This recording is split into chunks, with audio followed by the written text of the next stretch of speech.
Good. Today, we're continuing learning the book of Vayikra, which is talking about the laws of the sacrifices. The sacrifices in the temple. And the Torah begins with the laws of what's called an olah.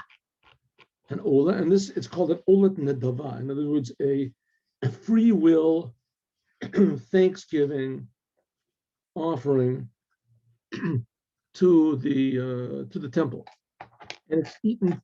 It's burned up totally on the altar. It's burned up totally. So let's have a look.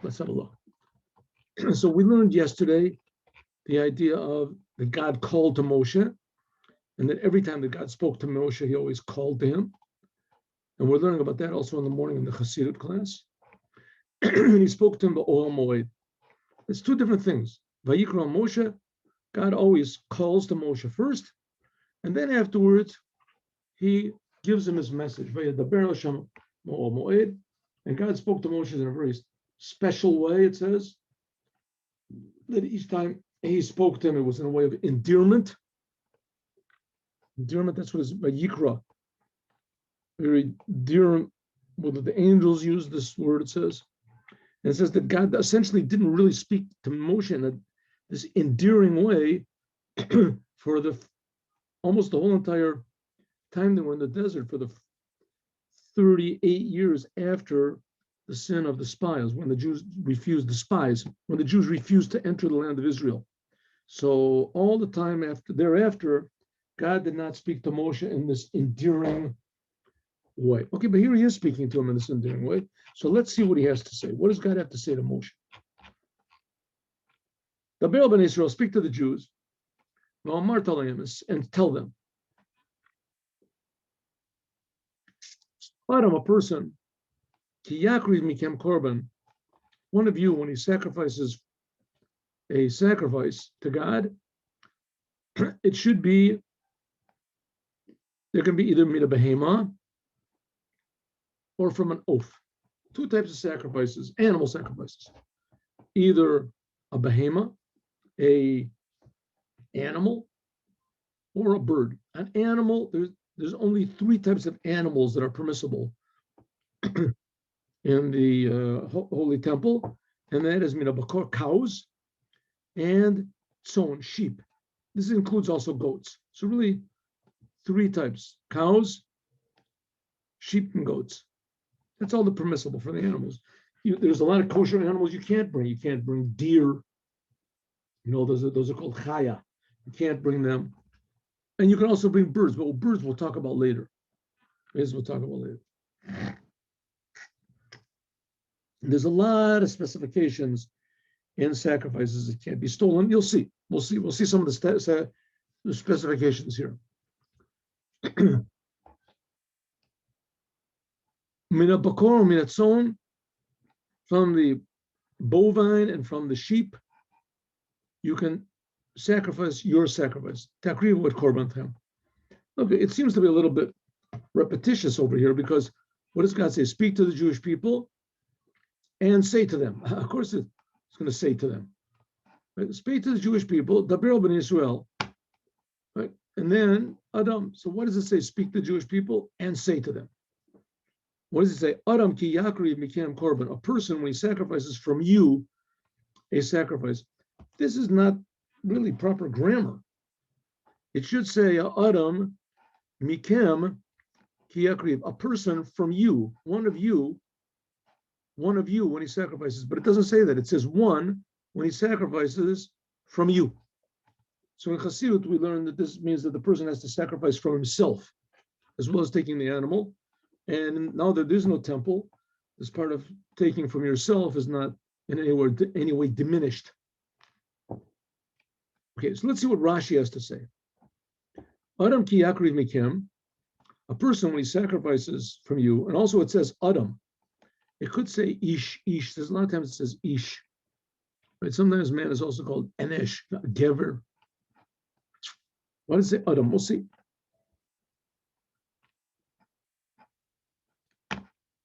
Not only that, the whole word really Adam is extra. It could say Ki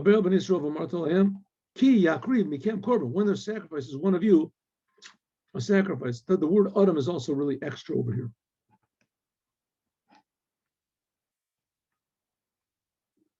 Adam ki yakriv mikem. A person when he sacrifices from you. Kish yakriv a korban nedava. Kish yakriv. When a person when he sacrifices. Now the word for sacrifice is also to come close. Kish yakriv means when he brings a sacrifice, but also when he wants to come closer to God. Here we're talking about korban nedava, a free will offering. He's not obligated to bring it. It's not because of a sin. Now, generally speaking, we talked about this before. Almost all of the sacrifices that do come from sins, they come from what's called, accidental sins.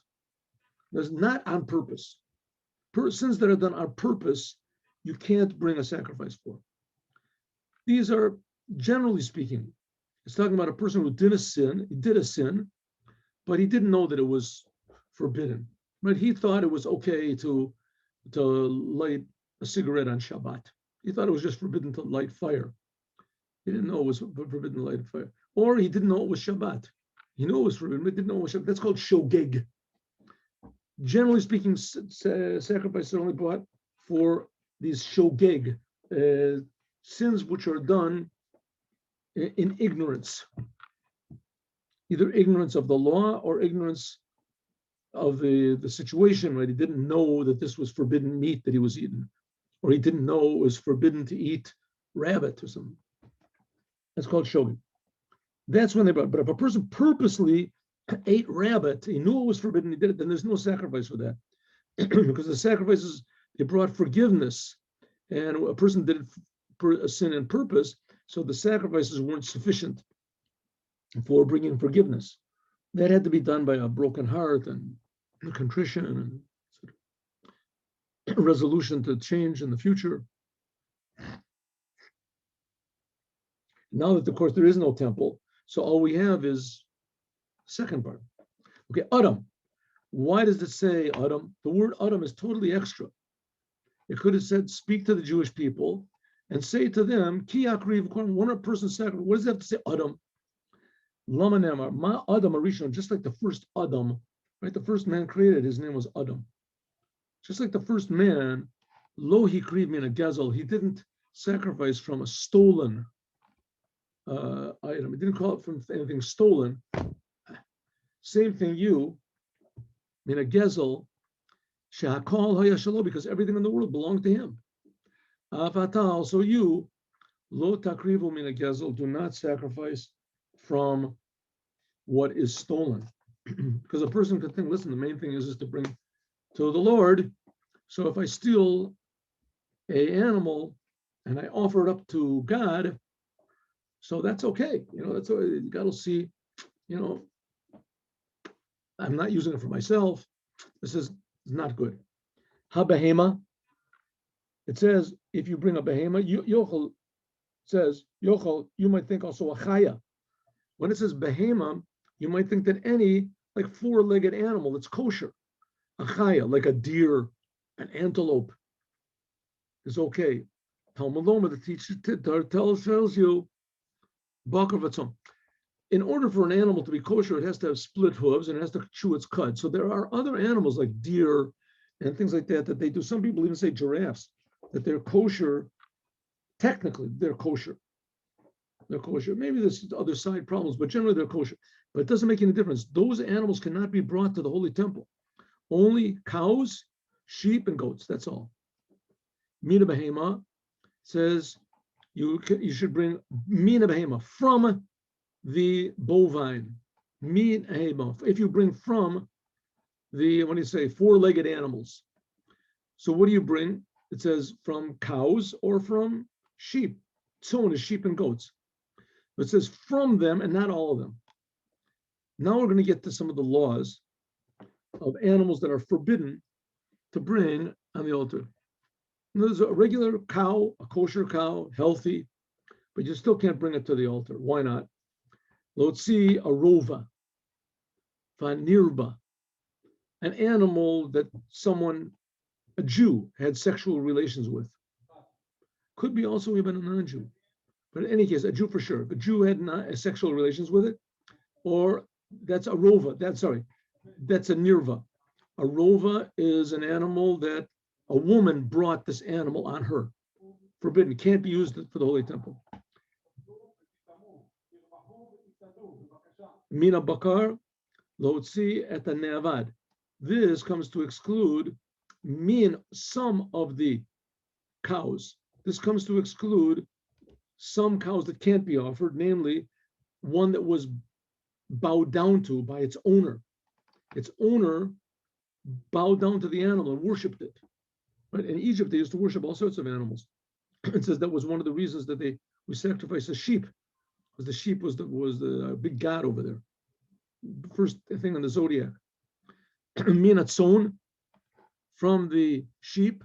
This excludes hamuktzah. What does muktzah mean? A person set it aside to worship, to offer it up to idolatry, right? You set aside a sheep to bring it to the church. You can't bring it to the holy temple. Minatzon, from the sheep. This excludes, in other words, not all of the sheep. You can't bring any sheep you want. Only a nogach shehemit. To exclude, let's say, a ram that gored somebody, or a cow that gored someone and killed him. Yeshua Omar lamata, because you have to kill the animal. Like it says, lamata minenyan mina bakar she'en talmud lomar lotzi et treifa. And this also, another time it's going to mention it. This from the bakar mention it. Also, you cannot bring a treif animal. What's a treif animal? A treif animal. There are a lot of laws of treifot, things that disqualify an animal from eating. You can't eat it. For instance, an animal that has a hole in its lung, has a hole in the stomach, has a hole through the skull, goes through the brain. But you can't, an animal like this, it has a hole in its food pipe. A big part of it is the hole in the heart. Right? All these things make the animal what's called treif. Why treif? Because it can't live for a year. Generally they say that if an animal has this thing, it can't live for a year. That's called an animal that's treif. An animal that was not slaughtered properly, that actually died, but it was not slaughtered properly, that's called nevela. That's called nevela. Okay. Takrivu melamed sheshnayim takrivu, the you plural should sacrifice it. Melamed sheshnayim midnadvim ola b'shuva. The two people can bring what's called an ola together. Korban chem. This means that it's talking about shiba nidvas tzibur, that the whole entire congregation can get together and make an offering, a free will offering, a Thanksgiving offering, whatever, to the holy temple. This is what is this? When does this happen? Especially kayetz hamizbeach, which comes from the mosros. This comes from the offerings which are made. Everything that's left over is brought in the.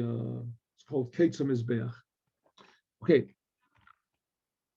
Let's look a little bit this, a few commentaries.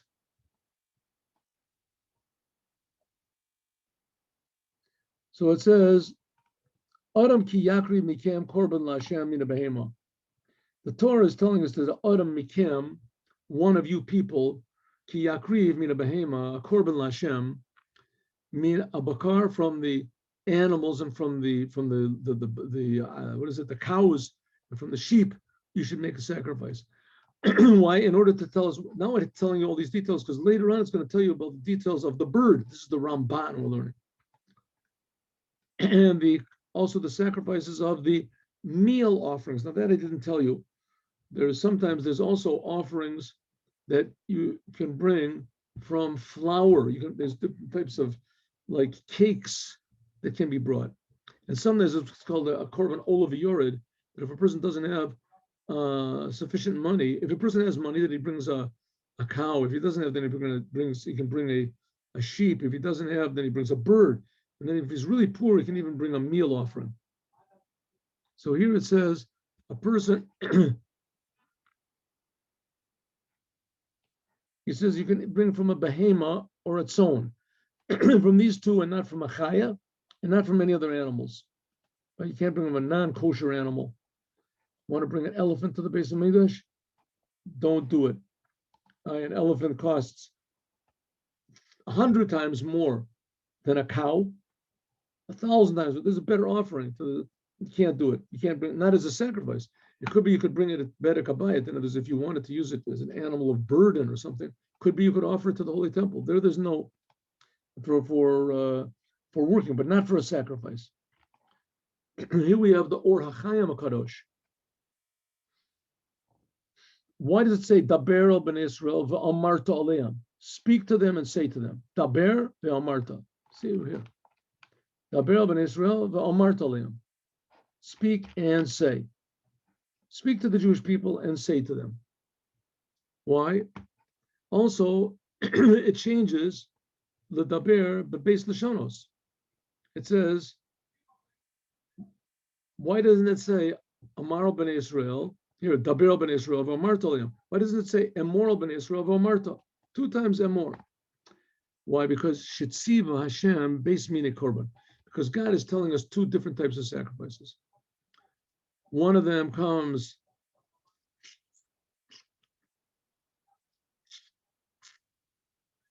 just for a free will offering that was a vow, and another type of an offering, a vow, or because something good happened, you want to give a Thanksgiving offering, and the other one, another type of offering is for kapara, is for forgiveness of sin. That's why it says daber. Daber, this is like severe. It's more strict language. This is the decree of the king. You'll have chova chatas, and you have to bring what's called a sin offering, etc. And here's all the details. When it says amarta, ein ze alotzad romut, this is because of God's greatness and holiness, and it's not an obligation. The only reason you bring it is because you want to connect to the holiness and the greatness of God.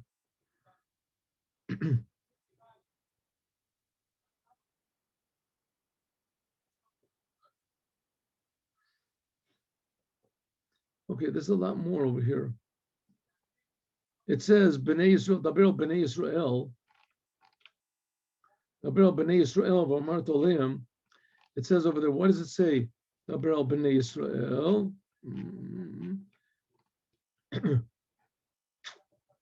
Lama'ed goyim, to tell you that non-Jews cannot bring sacrifices, which is not so. Non-Jews can bring sacrifices, but not the same. Non-Jews can bring these, what they call free offering, free will, Thanksgiving offering. Bani, and another one is that men can bring and not women bring sacrifices, which is also not so. Women certainly can bring sacrifices. This is talking about what's next to it, which is the shlomim. Anyway, there's asked a lot of questions on it, and finally he explains what exactly that means. Why does it say Adam ki yakriv? The rabbi said this includes gerim. Adam, when it says Adam, it means also converts. And converts also can bring. Says, well, that doesn't make any sense. Of course, converts can bring. Converts are full-fledged Jews. Makablim goy, that we can. That you might think that because they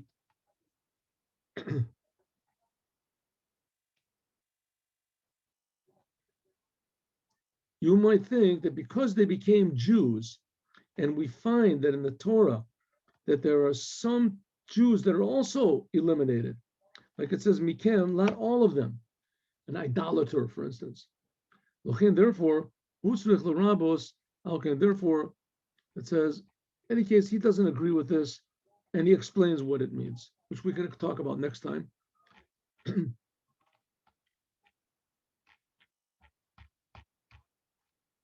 Let's just go to the end. Mida Behema. I'm sorry. Yeah, we want to do the Kli Ykar.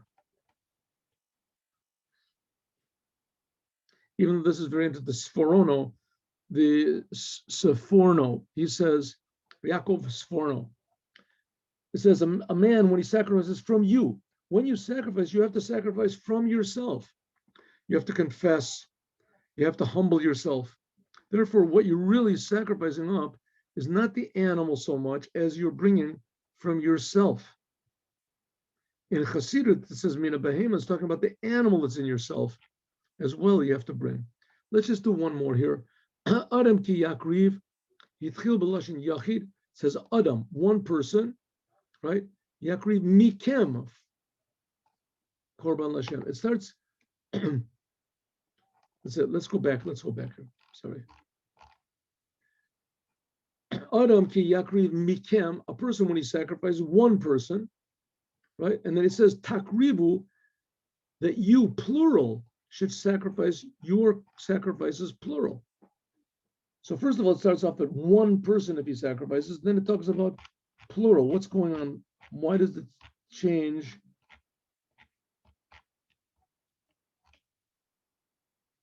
From singular to plural.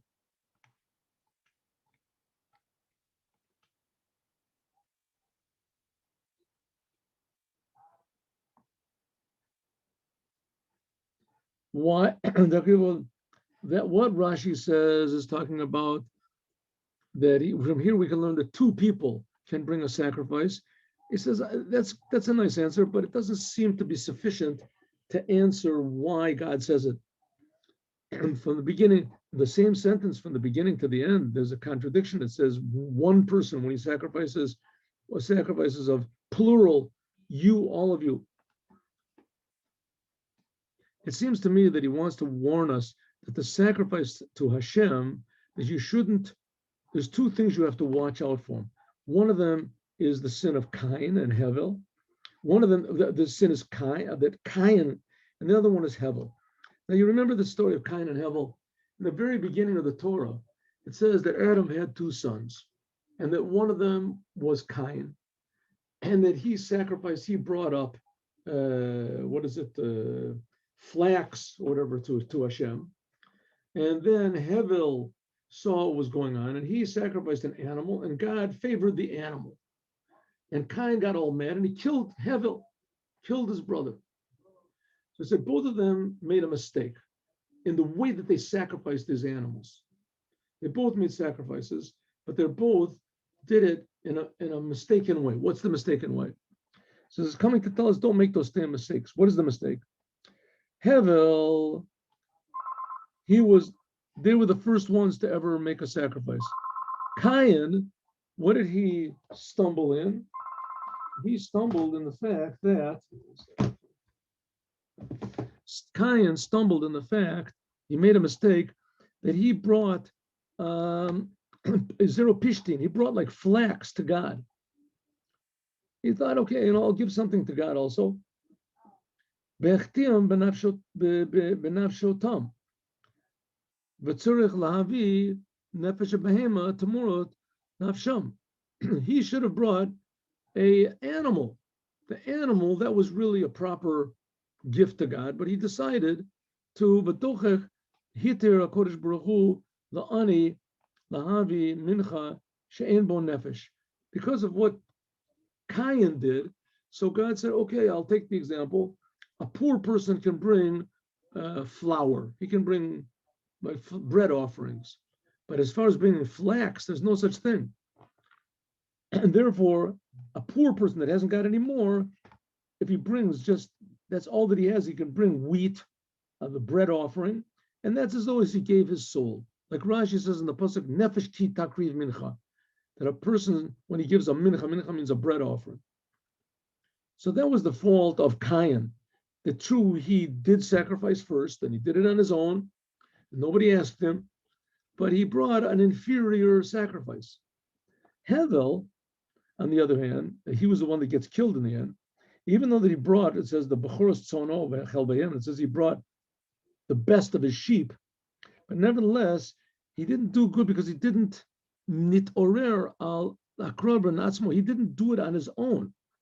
He wasn't hurried to do this, right? To bring the sacrifice personally first. Only after that he saw Cain did it, so therefore he did it. So that's what it's telling us. Don't do these two things. First of all, when you bring a sacrifice, bring the best. And also, you should do it on your own, from your own volition. Shouldn't because everybody's doing it, so you do it yourself. Nowadays, it's a little bit hard for us to understand exactly what this means, to take an animal and to kill it, or what was going on over there. But the main answer to it is because the reason that they brought sacrifices was because God said to do it. God said to do it. And the whole idea of bringing a sacrifice is to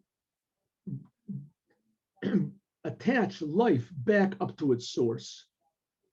In other words, announcing that the source of all life comes from God, and therefore we're sacrificing this animal up to God. And in other case, in any case, you would just eat it and, so to speak, sacrifice it to yourself. Now you're sacrificing it to the Creator. So you're doing what God says in the way that God says, in order to do God's will. And it says amazingly that it's a reach nichoach, it's a pleasing spirit to God. And considering that God is creating the whole world constantly from nothing, and that God is not just some big angel sitting up in the sky, but our whole being depends on God. So this is the reason why God created the world. So that's what it says. Adam, a real Adam. This is the reason that Adam was made.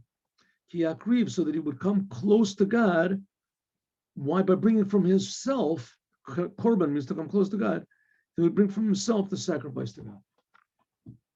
And that's the whole secret of the sacrifices in a short, very short way. See you tomorrow morning, God willing, at 8:15 in Chassidut. Have a good day with Mashiach now.